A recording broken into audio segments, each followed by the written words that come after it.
오늘은 요한계시록 통독 6번째 요한계시록 11장 15절부터 13장까지 통독을 하도록 하겠습니다.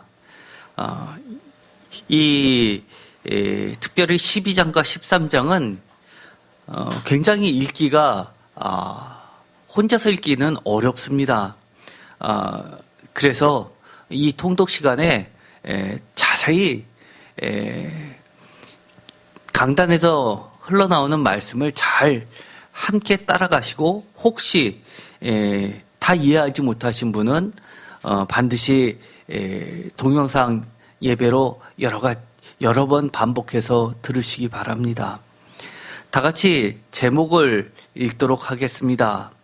산모, 남아, 자녀들 대 7머리 10뿔용 두 짐승 666의 진짜와 이미테이션과의 전쟁. 상당히 복잡하죠? 하나씩 말씀을 읽어 나가도록 하겠습니다. 저희가 지난 수요일 날 11장 14절까지 말씀을 읽었습니다. 11장 15절부터 19절까지의 말씀은 지난 주일 설교 말씀을 다시 한번 꼭 보시기 바랍니다. 굉장히 내용이 어떻게 보면 난해합니다. 짧지만 함축적으로 되어 있기 때문에 다시 한번 말씀을 보시는 걸로 대신하도록 하겠습니다. 오늘의 통독에서 가장 중요한 것은 바로 사탄의 삼위일체 구조입니다. 위조된 삼위일체 또는 학자들은 이것을 이미테이션이라고 합니다.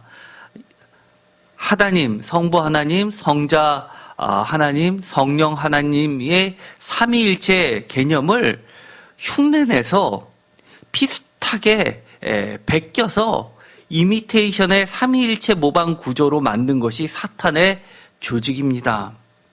예를 들어서 요한계시록에서 지금 12장과 13장에 걸쳐서 나오는 것은 큰 붉은 용, 옛뱀이라고도 하고 사탄이라고 하는 이 용과 그 밑에서 짐승이 나오고 또 다른 짐승이 나오게 됩니다. 두 마리의 짐승, 이 삼위일체 구조로 보는 견해들이 주요 학자들의 주류를 이루고 있고 또는 용과 짐승과 두 짐승과 그 밑에 이 짐승에게 우상 숭배를 하게 하는 거짓 선지자들이 나오게 되는데 이것을 삼위일체 구조로 보는 자들도 있습니다. 이것은 삼위일체 하나님 밑에 두 중인 선지자를 모방한 그런 구조라고도 할 수 있습니다. 그리고 10뿔에 대해서는 아주 독특하게 짐승의 모양이 7머리에 뿔은 10입니다. 머리보다 뿔의 숫자가 더 많이 있다는 게 특징이라고 할 수 있는데 이것은 로마의 7개의 연합 도시로 출발된 이 로마와 그리고 이 로마 제국으로부터 나온 10개의 왕들을 이야기하는 것으로 제가 전에 설교에 말씀드린 적이 있었습니다. 그것도 참조하시면서 잘 기억하시면서 오늘의 통독을 읽어 나가시면 좀 쉬울 듯 합니다. 먼저 정리를 하도록 하겠습니다. 먼저 요한계시록 11장 15절부터 19절까지는 이미 저희가 봤기 때문에 요점만 말씀을 드리도록 하겠습니다. 어떻게 보면 가장 중심이 되는 이 구절이 있습니다. 7째 나팔 소리가 울리는 15절입니다. 다 같이 읽겠습니다. 7째 천사가 나팔을 불매 하늘에 큰 음성들이 나서 이르되 세상 나라가 우리 주와 그의 그리스도의 나라가 되어 그가 세세토록 왕노로 타시리로다 하니라고 시작되면서 화라고 하는 세 번째 가장 큰 화를 이야기하고 있습니다. 셋째 화가 속히 이르는도다 라고 하면서 이 셋째 화는 다시 7 천사가 나팔을 불면서 시작되는 또 다른 심판으로 넘어가는 것의 큰 파도에 있습니다. 여기서 15절에 보면 세상 나라가 우리 주와 그리스도의 나라로 변해가는 것을 이야기하고 있습니다. 이처럼 심판은 단순히 무선 화해 연속이라기보다도 커다란 하나님의 구원 계획에 하나님 나라의 완성의 진행 상황하고 맞물려 있다는 것을 보게 됩니다. 여기서 중심이 되는 것이 바로 19절입니다. 19절 다 같이 읽겠습니다. 이에 하늘에 있는 하나님의 성전이 열리니 성전 안에 하나님의 언약궤가 보이며 또 번개와 음성들과 우레와 지진과 큰 우박이 있더라. 아멘. 여기서 보면 하늘에 있는 하나님의 성전이 열리고 성전 안에 하나님의 언약궤가 보인다라고 했습니다. 매우 함축적인 상징어들로 기록이 되어 있는데 이것에 대한 구체적인 뜻들은 다음과 같습니다. 우리가 잘 모르는 어떤 이야기가 나오면 우리는 반드시 성경에서 하나님의 말씀 가운데서 그 해답을 찾아야 됩니다. 우리가 하나님의 말씀에 대한 열심도 있고 열정도 있는데 이단으로 많이 빠지는 이유는 이단들의 특징, 호기심을 자극하면서 성경과는 관계없이 인간의 상상력을 동원해서 호기심을 자극하면서 미혹해서 엉뚱한 데로 끌고 가는 것에 있습니다. 그런데 우리는 특징이 있습니다. 요한계시록의 공동체의 특징, 어린 양이 어디를 가든지 따라가는 자들입니다. 그렇다는 이야기는 하나님의 말씀이 A다라고 하면 우리는 A를 받아들이기만 하면 되는 겁니다. 아, 그렇구나라고 하면 됩니다. 그런데 내 생각에 이것이 뭔가 미흡한 것 같다고 해서 또 다른 거를 자꾸 내 생각에, 내 입맛에 맞는 대로 찾아가다 보면 그것이 이단의 속임수에 빠지는 첫걸음이라는 것을 늘 기억하시고 분명하게 어떤 묵상하다 결론이 났다 하더라도 하나님의 말씀에 반드시 근거가 있는지를 반드시 체크해야만 합니다. 요한계시록 11장 19절에 있는 하나님의 성전, 이것은 하나님의 궁궐로 대체 가능합니다. 이것은 바로 창세기 1장의 에덴 동산이 마찬가지로 하나님의 정원이나 마찬가지고 또 솔로몬의 성전 또한 하나님의 성전 이퀄 하나님이 거하시는 궁궐로 이해했기 때문입니다. 이것은 첫 번째 절대주권, 하나님의 왕권, 하나님의 다스리심을 얘기합니다. 두 번째는 예배 공동체의 정체성입니다. 구원받은 백성들의 오직 하나님과 그리스도께 영광과 찬양의 예배를 드리는 공동체입니다. 세 번째, 요한복음 19장 30절, 요한계시록 21장 6절에 있는 것처럼 이 땅에 실현된 하나님의 나라를 말합니다. 즉, 이 땅에 우리가 살고는 있지만 이 땅에 우리는 속하지 않은 하늘나라의 하늘에 속한 나라라는 겁니다.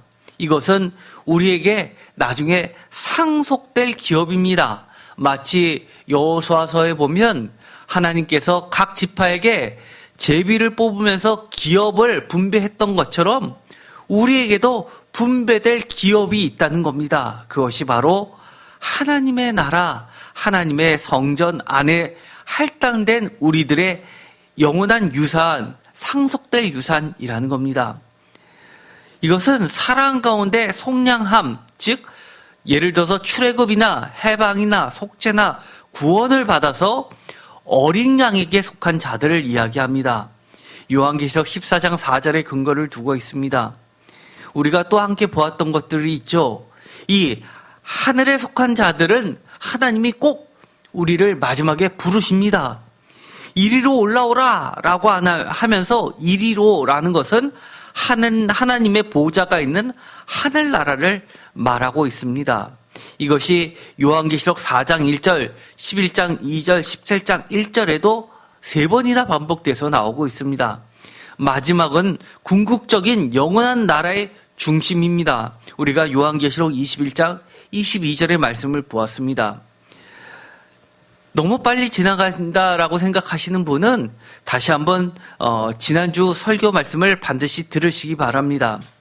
두 번째, 요한계시록 11장 19절에는 하나님의 언약궤가 나옵니다. 이것은 민수기 10장 33절에서 36절까지의 말씀을 근거를 두고 있는데, 첫 번째 하나님의 임재하심, 임마누엘 함께하심과 두 번째 보호와 인도를 나타내고 있습니다. 요한계시록 7장 17절의 말씀이기도 합니다. 세 번째, 이것도 아주 중요한데요. 바로 하나님의 언약궤는 영원성을 가지고 있습니다. 그래서 하나님의 신실성, 언약, 약속이죠. 말씀 성취의 확실성을 이야기합니다. 요한계시록 21장 5절에도 이 말씀은 신실하니 라고 하면서 반드시 이루어지는 것을 말하고 있습니다. 우리가 요한계시록을 읽다 보면 창세기부터 구약에 있던 내용들이 대거 등장하게 됩니다. 그렇다는 이야기는 거의 1500년 이상의 시간이 흐르면서 수많은 사람에 의해서 이 성경이 각 권이 쓰여졌음에도 불구하고 이것을 이야기하신 분은 한 분 하나님이시기 때문에 하나님은 요한계시록에까지 그것을 끝내는 통일되게 성취하신다는 것을 이야기하고 있는 겁니다. 사실 우리가 10사람만 나누어서 각자 어떤 주제를 주고 그것에 대해서 쓰라고 하면 10사람이 다 틀릴 겁니다. 100명을 놓고 쓰라고 하면 100명이 다 틀릴 겁니다. 100명이 썼던 것을 다시 보여주고 다시 쓰라고 그러면 똑같이 쓰는 것이 아니라 오히려 200개가 서로 다른 문장들이 나오게 될 것입니다. 그럼에도 불구하고 이 성경책은 무려 1500년이란 긴 시간이 지났고 수많은 사람에 의해 기록되었음에도 불구하고 매우 통일되게 동일한 방향을 향해서 기록하고 있다는 것이 하나님의 영원성을 이야기하고 그 말씀 언약의 성취의 확실성을 이야기하고 있습니다. 12장입니다. 12장 1절 다 같이 읽겠습니다. 하늘에 큰 이적이 보이니 해를 옷 입은 한 여자가 있는데 그 발 아래에 있는 달이 있고 그 머리에는 12별이 관을 썼더라. 아멘. 이 12절에는 정말 어떻게 보면 우리가 사전 지식이 없이 배움이 없이 요한계시록을 읽으면 이 한 여자도 혹시 음녀하냐라고 생각할 정도로 너무나 이상합니다. 그러나 이 한 여자는 음녀가 아니라 매우 거룩한 여인입니다. 제가 지난 2017년 5월 27일 날 이 본문을 가지고 설교를 한 적이 있습니다. 이것도 반드시 블로그에서 요한계시록 12장을 검색하셔서 이 설교를 반드시 들어보시기 바랍니다. 자세한 건 그때 설교를 했기 때문에 오늘은 요점만을 이야기하겠습니다. 요한계시록 12장 1절부터 나오는 해와 달과 별로 장식한 이 해산하는 여인, 이 산모는 이스라엘 또는 교회를 상징한다고 이야기했습니다. 그리고 또 이 여자가 낳는 아이가 있습니다. 2절 다 같이 읽겠습니다. 이 여자가 아이를 베어 해산하게 되매 아파서 애를 쓰며 부르짖더라. 3절 하늘에 또 다른 이적이 보이니 보라 한 큰 붉은 용이 있어 머리가 7이요 뿔이 10이라. 그 여러 머리에 7 왕관이 있는데 그 꼬리가 하늘의 별 3분의 1을 끌어다가 땅에 던지더라. 용이 해산하려는 여자 앞에서 그가 해산하면 그 아이를 삼키고자 하더니 여자가 아들을 낳으니 이는 장차 철장으로 만국을 다스릴 남자라. 그 아이를 하나님 앞과 보좌 앞으로 올려가더라. 아멘. 3절과 4절은 사탄, 큰 붉은 용에 대해서 이야기를 하고 5절에 보면 여자가 드디어 아들, 남자 사내 아이를 낳게 됩니다. 이 사내 아이의 정체성은 바로 5절에 있는 것처럼 장차 철장으로 만국을 다스릴 사내 아이 남자라고 합니다. 이 철장으로 만국을 다스릴 남자 아이는 어린 양 예수 그리스도를 이야기합니다. 그 밖에도 또 다른 아이들이 나오게 됩니다. 바로 17절입니다. 17절 다 같이 읽겠습니다. 용이 여자에게 분노하여 돌아가서 그 여자의 남은 자손 곧 하나님의 계명을 지키며 예수의 증거를 가진 자들과 더불어 싸우려고 바다 모래 위에 서 있더라. 아멘. 여기서는 또 다른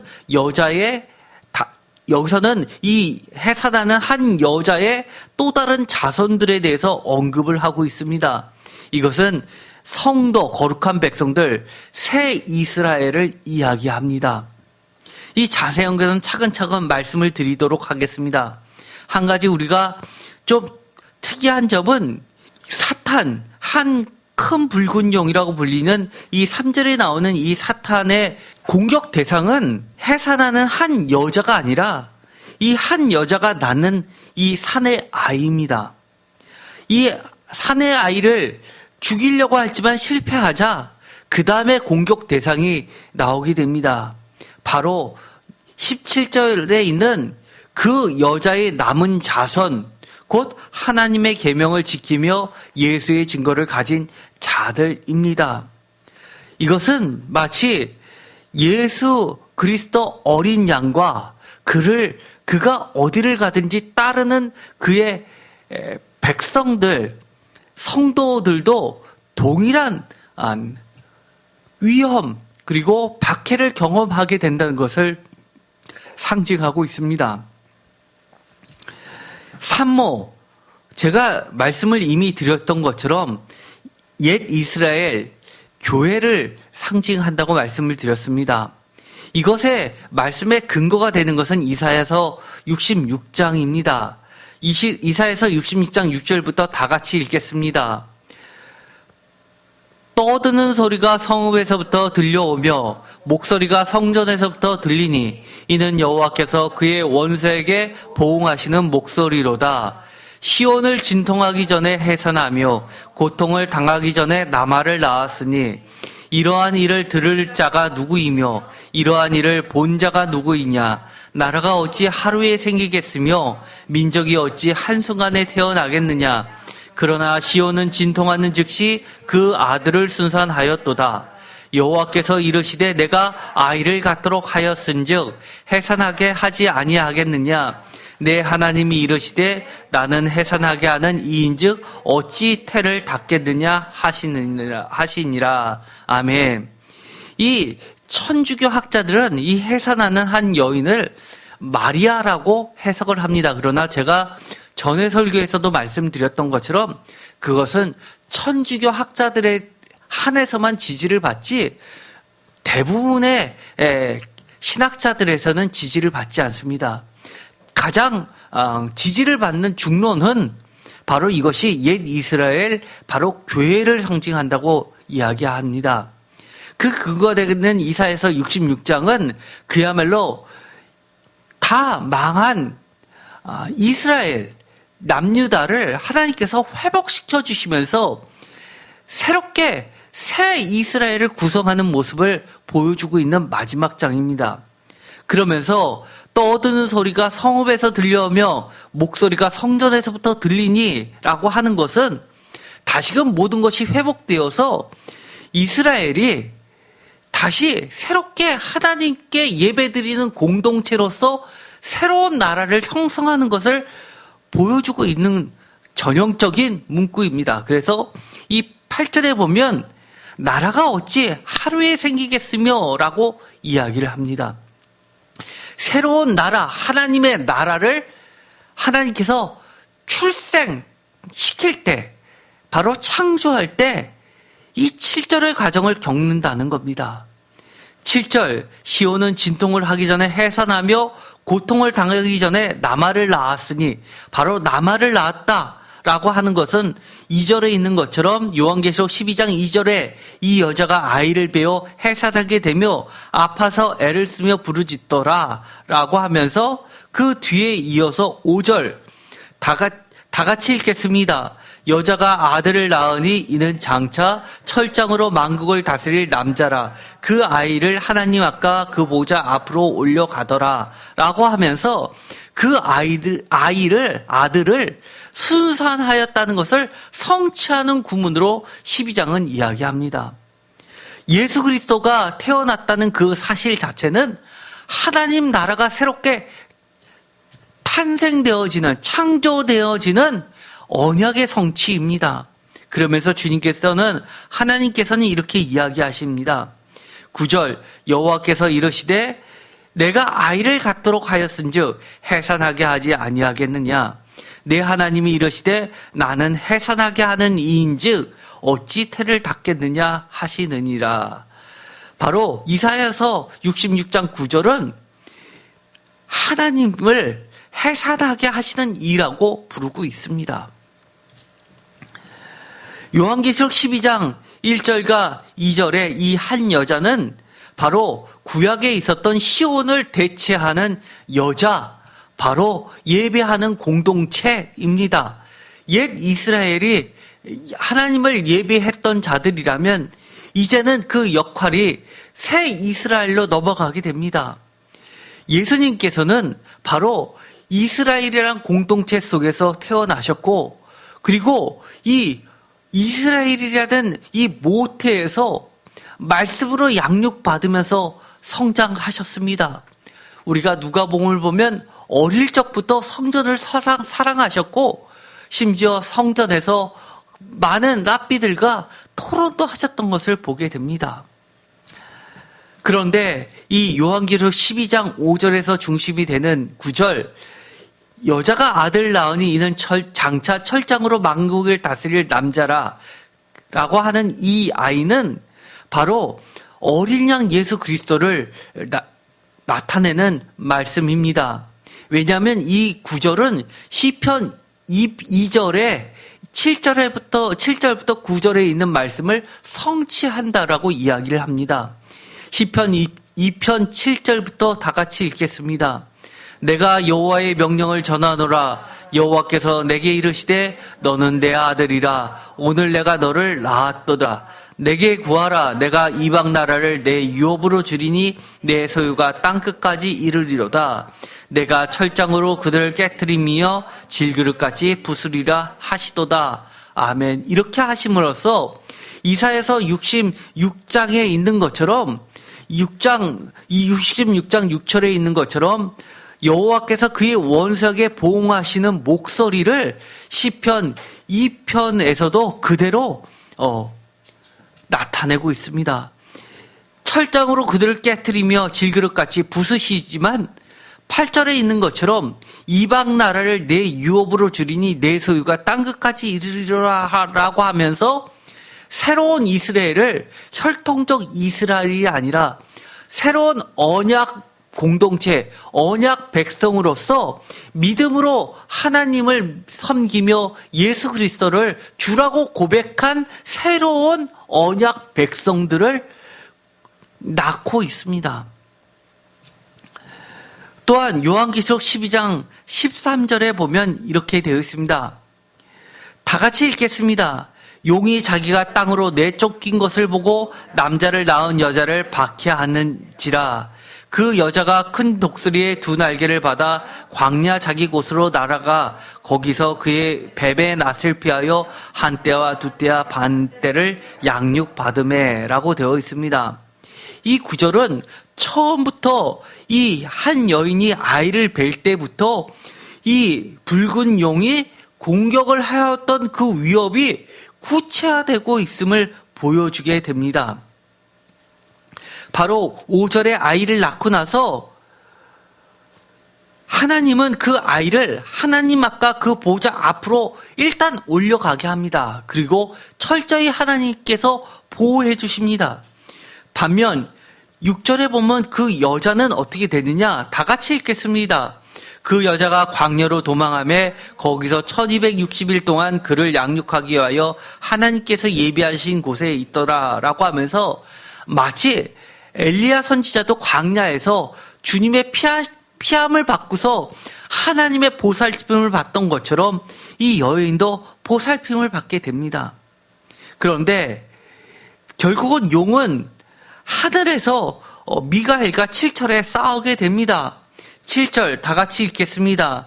하늘에 전쟁이 있으니 미가엘과 그의 사자들과 용과 더불어 싸울세. 용과 그의 사자들도 싸우나 이기지 못하여 다시 하늘에서 그들이 있을 곳을 얻지 못한지라.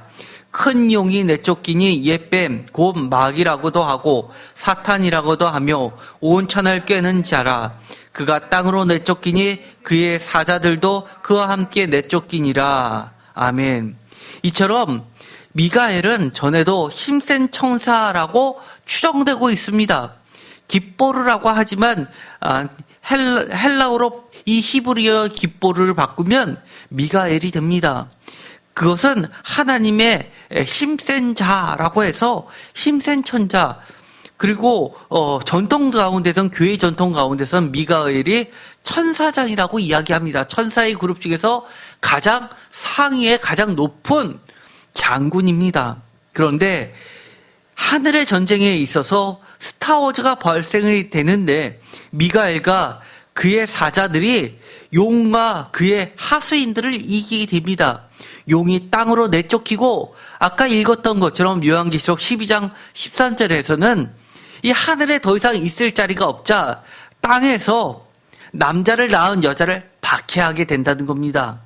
그러자 14절에 보면 그 여자가 큰 독수리의 두 날개를 받아 광야 자기 곳으로 날아가 거기서 그의 뱀을 낯에 피하여 양육을 받게 됩니다. 이 광야는 하나님의 특별한 장소였습니다.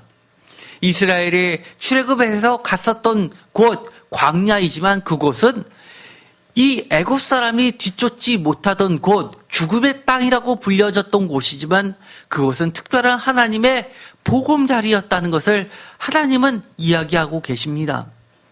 근거가 되는 말씀 출애굽기 19장 3절입니다. 다 같이 읽겠습니다. 모세가 하나님 앞에 올라가니 여호와께서 산에서 그를 불러 말씀하시되 너는 이같이 야곱의 집에 말하고 이스라엘 자손들에게 말하라. 내가 애굽 사람에게 어떻게 행하였은가? 내가 어떻게 독수리 날개로 너희를 업어 내게로 인도하였음을 너희가 보았느니라. 아멘. 이처럼 하나님께서는 자신이 독수리 날개로 이 이스라엘 사람들을 날아서 이 광야로 인도했다고, 출애굽시켰다고 이야기해주고 있습니다. 이런 광야에 요한계시록에서는 이처럼 큰 독수리의 날개로 이 여인을 보호하고 계십니다. 바로 이 여인은 이스라엘, 즉 이스라엘의 남은 자라고도 할 수가 있는 겁니다. 이스라엘의 남은 자들이 새 이스라엘 언약 백성 성도들을 잉태케 하는 그런 못자리와도 같은 것입니다. 요한계시록 12장에 보면 이 용은 땅으로 쫓겨나간 뒤에 여자를 괴롭힐 뿐만 아니라 여자를 괴롭히는데 실패하자 그 다음 대상을 찾게 됩니다. 바로 여인의 또 다른 자손들입니다. 또 다른 자손들, 바로 요한계시록 12장 15절부터 읽도록 하겠습니다. 여자의 뒤에서 뱀이 그 입으로 물을 강같이 토하여 여자를 물에 떠내려 가게 하려 하되 땅이 여자를 도와 그 입을 벌려 용의 입에서 토한 강물을 삼키니 용이 여자에게 분노하여 돌아가서 그 여자의 남은 자손 곧 하나님의 계명을 지키며 예수의 증거를 가진 자들과 더불어 싸우려고 바다 모래 위에 섰더라. 아멘. 바로 신약의 그 성도들, 오늘 교회의 성도들을 이야기합니다. 그 여자의 남은 자손은 이처럼 용하고 싸우게 되지만 결국은 하나님의 보호하심을 받을 수밖에 없다는 것을 암시적으로 복선을 깔고 보여주고 있는 것이 있습니다. 바로 15절 16절에 여자의 뒤에서 뱀이 그 입으로 물을 강같이 토하여 여자를 물에서 떠내려가게 하지만 16절 땅이 여자를 도와서 그 입을 벌려 용의 입에서 토한 강물을 삼키면서 보호를 하게 됩니다. 이처럼 이 땅은 분명하게 사탄이 지배하는 곳이지만 하나님의 백성들을 향한 하나님의 다스리심은, 보호하심은 여전히 남아 있습니다. 그러면서 철저히 보호한다는 것을 알려주고 있습니다. 이 말씀은 여전히 출애굽기 19장의 말씀에 근거를 두고 있습니다. 여전히 19장 아까 읽었던 것처럼 이스라엘 자손들 이 야곱의 집에 말하라고 하면서 독수리 날개로 너희를 업어내기로 인도하였다라고 하는 그 말씀 다음에 나오는 말씀을 보면 더욱 명확해집니다. 출애굽기 19장 5절과 6절을 다 같이 읽겠습니다. 세계가 다 내게 속하였나니 너희가 내 말을 잘 듣고 내 언약을 지키면 너희는 모든 민족 중에서 내 소유가 되겠고 너희는 내게 대하여 제사장 나라가 되며 거룩한 백성이 되리라. 너는 이 말을 이스라엘 자손에게 전할지니라. 아멘. 여기서 보면 아주 중요한 말씀을 하십니다. 이처럼 하나님께서 출애굽을 시키고 죽음의 땅 광야에서도 그들을 보호하시는 이유 바로 6절입니다. 제사장 나라가 되며 거룩한 백성을 만들겠다는 하나님의 목적이 나와 있습니다. 이 나라라는 말은 굉장히 중요한 요한계시록의 핵심어 중에 하나입니다. 나라라는 것은 하나님의 나라, 어린 양 예수 그리스도께서 지배하시는 나라, 바로 예배하는 언약 공동체의 나라입니다. 이 공동체, 이 나라는 즉 쉽게 말해서 제사장 나라인 겁니다. 전서에서는 이렇게 이야기하죠. 왕 같은 제사장이라는 말로 이야기합니다. 왕은 다른 말로 이야기하면 나라와 제사장이라는 말입니다. 그것을 베드로전서에서는 왕 같은 제사장이라고 표현을 합니다. 나라와 제사장이라는 이 말은 요한계시록에서 중요한 핵심어 중에 하나입니다. 요한계시록 1장 6절 다 같이 읽겠습니다. 그의 아버지 하나님을 위하여 우리를 나라와 제사장으로 삼으신 그에게 영광과 능력이 세세토록 있기를 원하노라. 아멘. 1장 9절 나 요한은 너희 형제요 예수의 환난과 나라와 참음에 동참하는 자라. 하나님의 말씀과 예수를 증언하였으므로 말미암아 밤모라 하는 섬에 있었더니 5장 9절 그들이 새 노래를 불러 이르되 두루마리를 가지고 그 음봉을 떼기에 합당하시도다.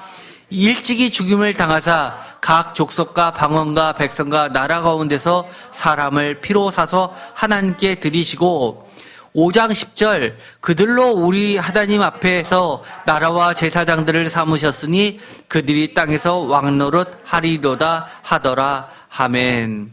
이처럼 우리를 나라와 제사장으로 삼는 이유, 이것은 온 백성들에게 증언자로서의 예언자로서의 삶을 살라고 하는 겁니다. 그들을 하나님께 어린 양께 바치는 제사장의 역할로 삼으시겠다는 하나님의 원대한 계획이 있으신 겁니다. 요한계시록 10장 10절에 보면 대표적인 말씀이 나오죠. 다 같이 읽겠습니다. 내가 천사의 손에서 작은 두루마리를 갖다 먹어버리니 내 입에는 꿀같이 다나 먹은 후에는 내 배에서는 쓰게 되더라. 그가 내게 말하기를 내가 많은 백성과 나라와 방언과 임금에게 다시 예언하여야 하리라 하더라. 아멘. 바로 이것입니다. 우리를 단순히 구원하시는 걸로 땡 이것이 아닙니다. 우리를 남들보다 먼저 일찍이 택하셔서 우리를 구원하신 이유, 그것은 아직 구원받지 못한 자들에게 다시금 예언하여야 하는 사명을 맡기셨고 그것으로 인하여서 하나님의 나라를 완성하는 겁니다. 그래서 나라와 제사장이라는 이 핵심 어구를 반복해서 쓰는 것입니다. 우리가 아까도 말씀드렸던 것처럼 이 12장이 끝나게 되면 13장에 가면 아주 중요한 핵심, 요한계시록에 어떻게 보면 모든 심판을 불러일으키는 그 사탄의 정체에 대해서 나오게 됩니다. 오늘도 2020년 마지막 수요 예배 대표 기도를 하시면서 너무나 귀한 말씀 기도를 해주셨습니다. 다른 때랑 다르게 오늘의 기도 중에서 많은 부분을 차지했던 것이 무엇입니까? 바로 회개였습니다. 회개 가운데서 이런 회개도 있었죠. 우리가 하나님의 말씀대로 살지 못하는 것, 그리고 이 사탄의 정체를 제대로 파악하지 못하는 것도 우리가 회개해야 할 기도 제목인 겁니다. 내가 몰라서 당했다? 이거는 그만큼 우리가 하나님의 말씀에 깨어있지 못하기 때문입니다. 어떻게 보면 요한계시록 13장은 그래서 마지막 때를 살아가는 우리들에게는 너무나 중요한 말씀입니다. 먼저 말씀을 읽기 전에 요점부터 이야기하면 이렇습니다. 많은 학자들이 이렇게 이야기합니다. 사탄의 형상과 보조자인 짐승을 이렇게 표현하고 있습니다. 사탄은 12장 3절에, 보조는 13장 1절에 나오는데, 이 사탄은 이미테이션입니다. 하나님의 성삼위일체를 모형해서 용으로서 표현하게 됩니다. 그러면서 이 성부 하나님을 흉내내서 여러 가지 모양을 갖고 있는데 7머리와 10뿔, 그리고 머리들 위에 면류관들을 가지고 있습니다. 우리가 보면 요한계시록에 예수님을 어떻게 표현합니까? 7머리와 7뿔로서 표현을 합니다. 그러나 이 짐승은, 이 사탄은 비슷하지만 약간 다릅니다. 많은 이단들이 지금 어떻게 하죠? 많은 것을 비슷하게 해서 마치 정통교회인 것처럼 속여서 성경 공부하자라고 하면서 결국은 이단으로 빠집니다. 그래서 여러분들은 혹시 성경 공부를 한다라고 하면 정통교회에서 반드시 말씀을 배워야 됩니다. 이 사탄의 보조자인 짐승은 7머리와 10뿔을 가지고 있습니다. 마치 용하고 비슷합니다. 이 이야기는 이 짐승, 이 사탄의 수하인들도 우리는 반드시 이거를 기억해야 됩니다. 저 사람은 사람이 참 좋아. 그러나 교리는 이상해. 조금 이상해 라고 하면 그 사람은 사탄의 지배를 받는 사람입니다. 왜냐하면 실체는 용의 모습 7머리와 10뿔과 똑같은 것을 갖고 있기 때문입니다.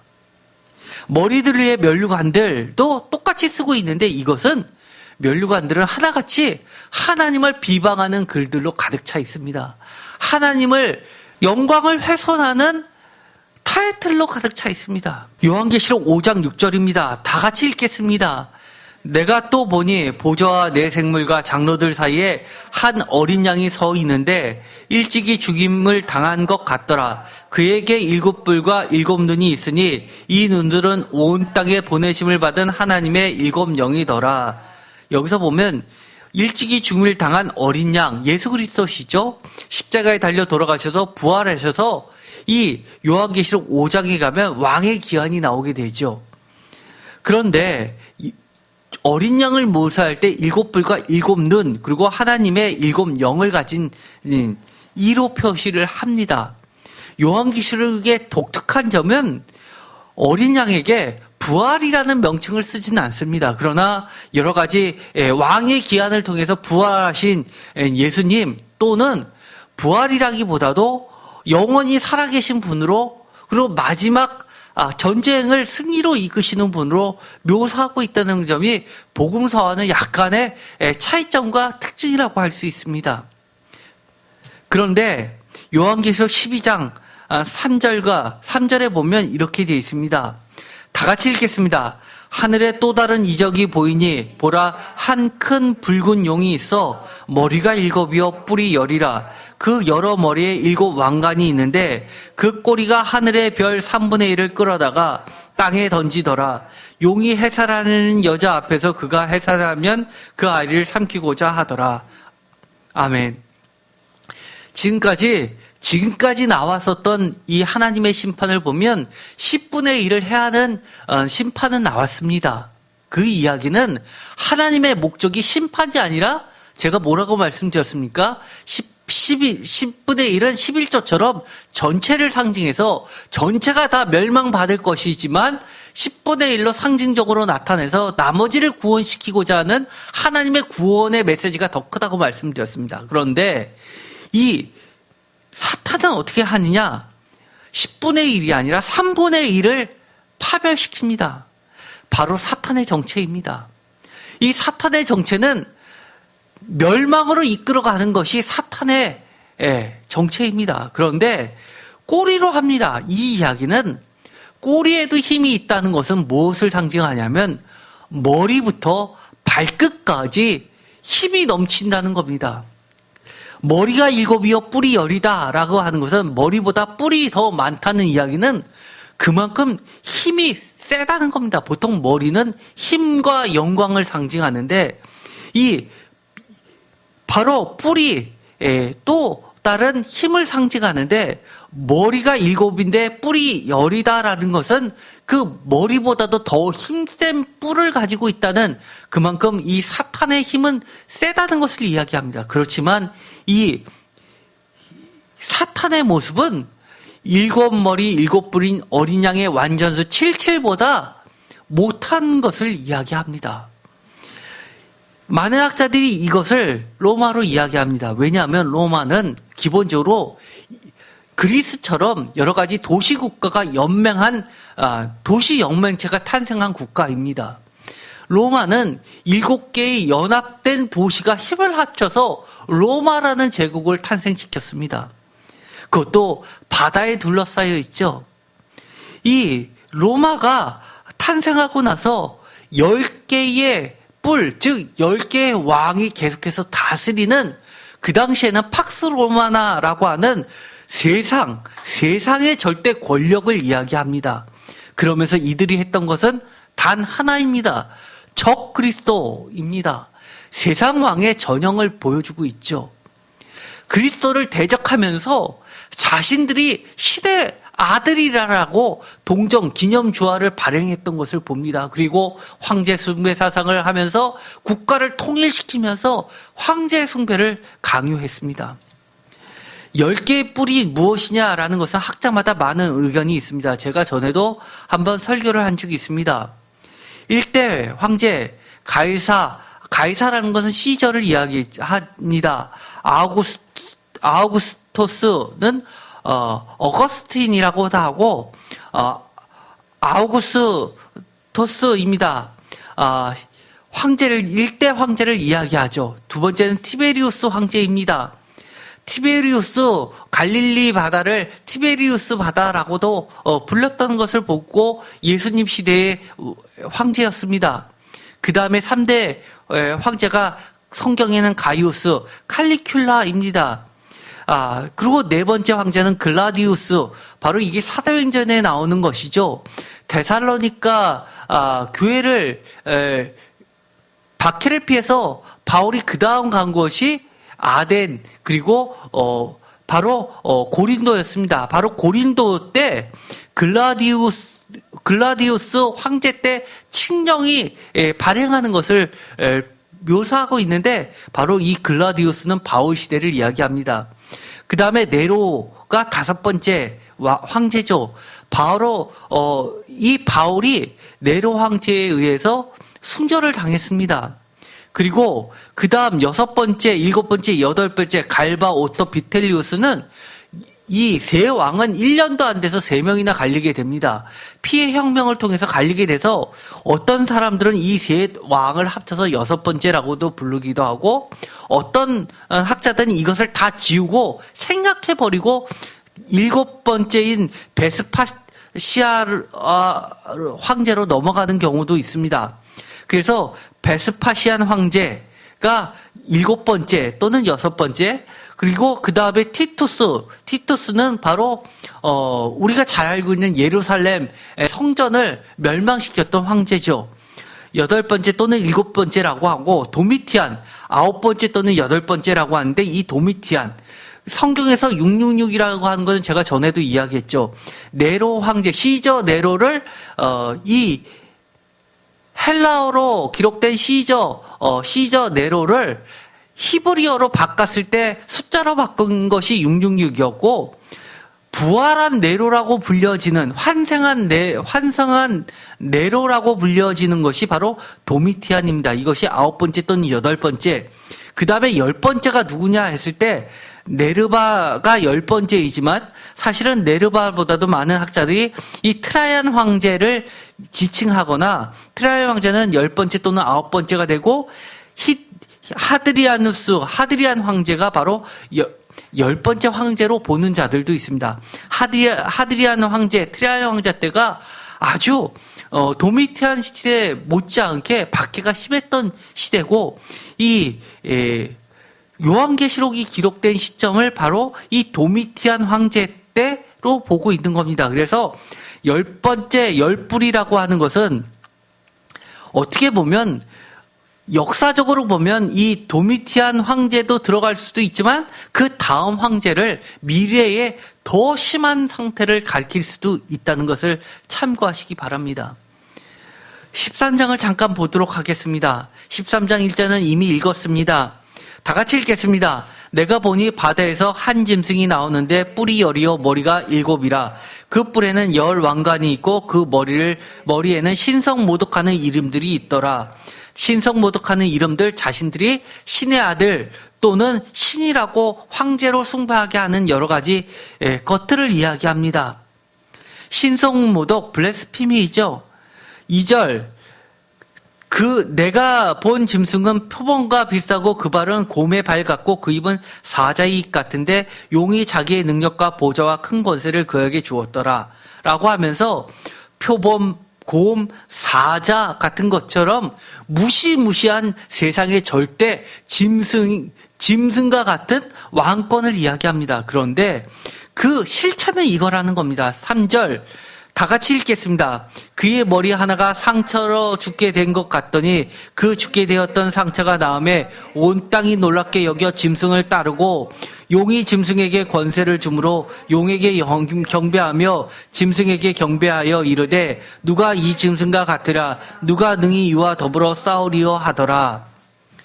바로 용이 나오고 용이 짐승에게 권한을 주고 이 짐승을 또 경배하게 하고 용을 경배하게 하는 거짓 선지자들, 그 하수인 관료들을 이야기하는데, 즉 황제 숭배를 조정했던 여러 가지 총독들도 이에 해당한다 할 수 있습니다. 또 우리가 잘 알고 있었죠. 7교회에 보낸 편지에서는 여러 가지 길드와 같은 그 상업 조직도 될 수 있습니다. 그런데 이들의 정체는 바로 사탄의 삼일체 구조 속에 들어가 있다는 겁니다. 우리는 그들이 하는 일을 잘 알아야 됩니다. 5절 다 같이 읽겠습니다. 또 짐승이 과장되고 신성모독하는 말하는 입을 받고 또 42달 동안 일할 권세를 받으니라. 짐승이 입을 벌려 하나님을 향하여 비방하되 그 이름과 그의 장막 곧 하늘에 사는 자들을 비방하더라. 아멘. 하나님만 비방할 뿐만 아니라 그 하나님의 이름과 그의 장막 곧 하늘에 사는 자들을 비방하더라. 요즘에 어떻습니까? 이 교회를 얼마나 비방합니까? 제가 오늘 뉴스 깜짝 놀란 게 있습니다. 여러분 혹시 그거 보셨나요? 소방관들이 교회에 참석했는데 확진이 됐답니다. 몇 시간 전에 속보로 뜬 겁니다. 그러자 충북 도청에서 그것을 관장하는 기관에서 이 소방관을 직위 해제를 시켰답니다. 헌법에도 보장되어 있는 종교의 자유를 교회를 참석해서 확진이 걸렸다고 직위 해제, 먹거리를 끊어버립니까? 생존을 끊어버립니까? 그러면 식당 가서 확진이 걸리는 거는 괜찮고 교회 가서 확진되는 것은 직위 해제를 시켜야 되는 것이 정당합니까? 우리는 이 땅에 살면서 나는 이 땅에서 먹고 살고 넉넉하니까 괜찮다. 우리는 반드시 기억해야 됩니다. 이 땅에 어떤 세력들이 지배를 하고 있는지 우리가 깨어있지 않으면 마치 우리도 어느새 어떤 집담처럼 깨지지 않는 열성 집단들이 돼버리고 맙니다. 이 지경에도 지지율이 30%를 깨지 않고 있는 그 막강한 세력들, 저는 이 시대를 사는 성도들이 정말 올바로 알아야 됩니다. 이 행정명령을 어겼다는 것이 그들의 명분인데 그 행정명령의 내용을 규정하는 것 자체가 과연 정당합니까? 잘못된 규정을 해놓고 나서 그것을 어겼다고 직위해제를 시킵니까? 그것도 일반인도 아니고 소방관을? 7절에 보면 이렇게 되어 있습니다. 다 같이 읽겠습니다. 또 권세를 받아 성도들과 싸워 이기게 되고 각 족속과 백성과 방언과 나라를 다스리는 권세를 받으니 죽임을 당한 어린 양의 생명책에 창세 이후로 이름이 기록되지 못하고 이 땅에 사는 자들은 다 그 짐승에 경배하리라. 누구든지 귀가 있거든 들을지어다. 사로잡힐 자는 사로잡혀 갈 것이요 칼에 죽을 자는 마땅히 칼에 죽을 것이니 성도들의 인내와 믿음이 여기 있느니라. 아멘. 우리들이 보여줘야 할 것은 단 하나입니다. 성도들의 인내와 믿음으로써 그것들과 끝까지 싸우는 것입니다. 여기서 중요한 이야기가 계속해서 이어지게 됩니다.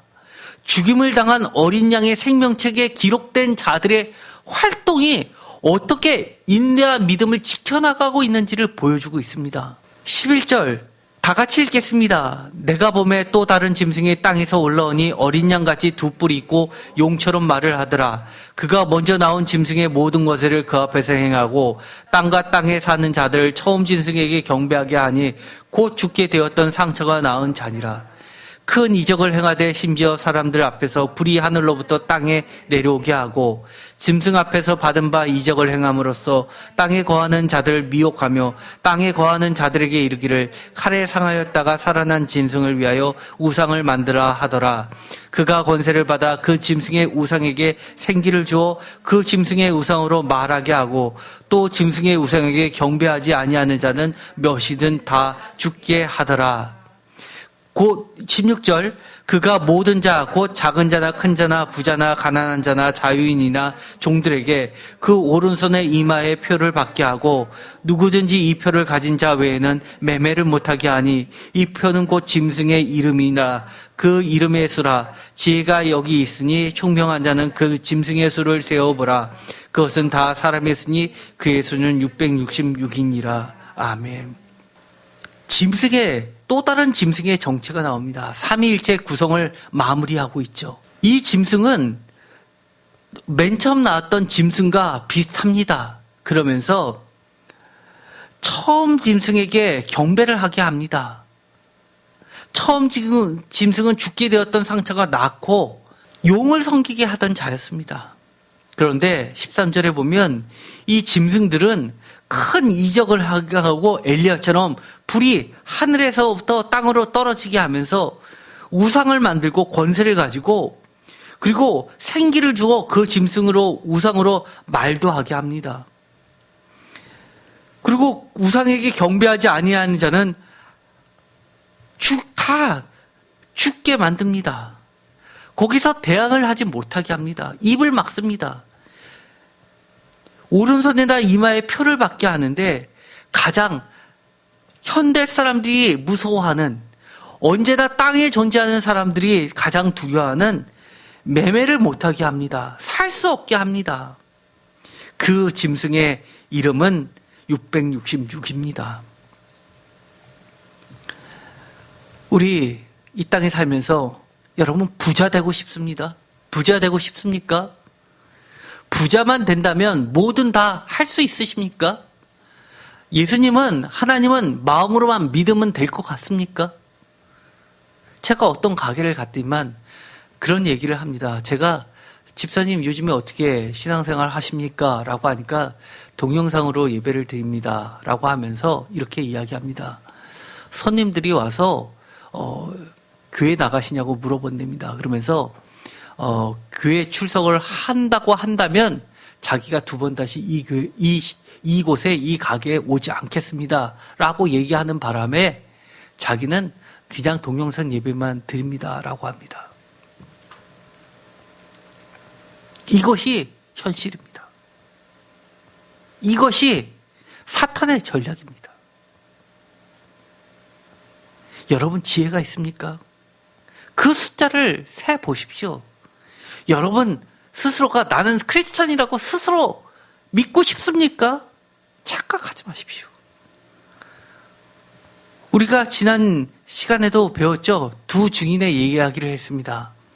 모세와 아론을 하듯이 스가랴서에 보면 대제사장 여호수아 총독 스룹바벨을 이야기하는데 이미 우리가 읽었던 부분입니다. 요한계시록 11장 3절에서 4절에 나온 두 증인의 모습은 끝내 죽임을 당하지만 하나님께서 어떻게 하십니까? 임무를 다 마치고 이리로 올라오라 라고 부르십니다.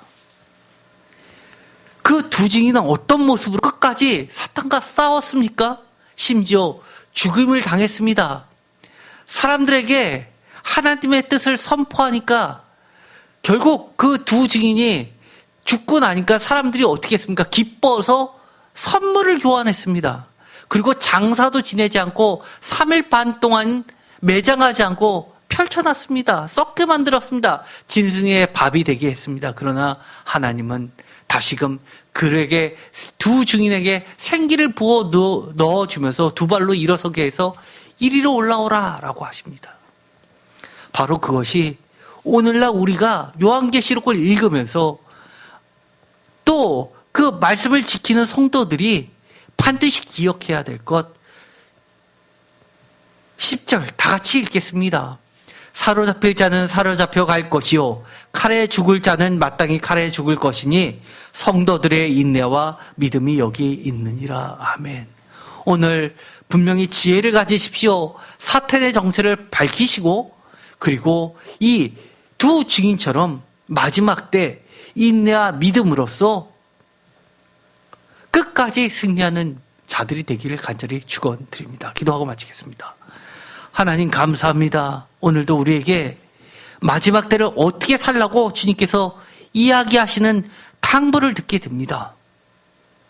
사탄의 정체를 우리가 바로 알게 하여 주시옵시고 하나님의 지혜를 가져서 비슷해 보이지만 가짜를 분별하게 하시고 진짜 하나님과 어린 양 예수만을 따라가는 자들이 되고 하나님께서 우리에게 맡겨주신 나라와 제사장의 사명을 잘 감당하여 성도의 믿음과 인내를 온전히 지키는 자들이 되게 하여 주시옵소서. 예수 그리스도의 이름으로 기도드렸습니다. 아멘.